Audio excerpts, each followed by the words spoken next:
Hi, my name's Juliet and today I'm talking about creating ebooks in Scrivener.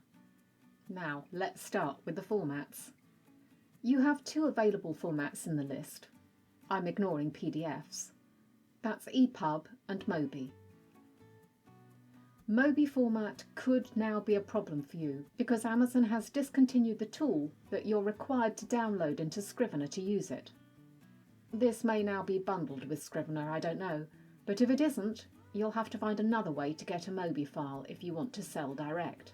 Two options are to download the Mobi file from KDP when you upload your book to Amazon, or likewise, if you're using the distributor Draft to Digital, they provide you with a Mobi file too.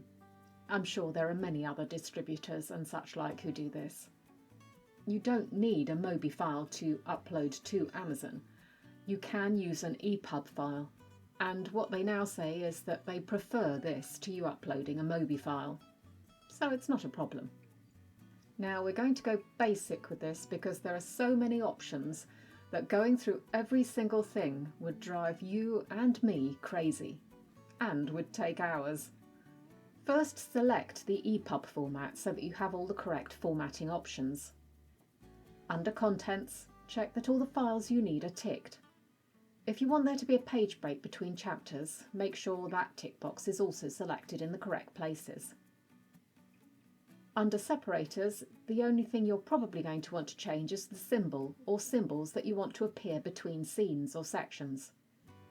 If you want a graphic between sections, you'll have to add it into the actual document and remove anything from this box. Under Cover, choose the cover that you've imported into the document from the pull-down menu. Formatting. Now this is where it gets more complex. The most important thing is to ensure that the right title and text checkboxes are selected. Remember, by clicking on these you can see what it refers to in your binder. For chapter folders, you're only going to want the title, most likely. For everything else, you'll probably only want text, unless you're creating non-fiction. After doing this, I'd suggest that to start with, you simply generate a file using the defaults and then decide what you want to change. You have various formatting tools beneath the selection box, accessed by clicking on the individual folder and document levels. These allow you to change text and titles.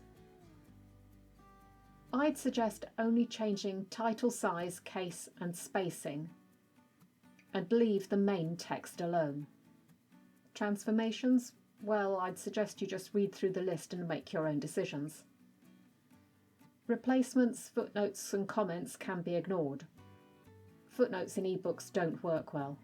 Comments aren't really relevant, and I've never found a use for replacements.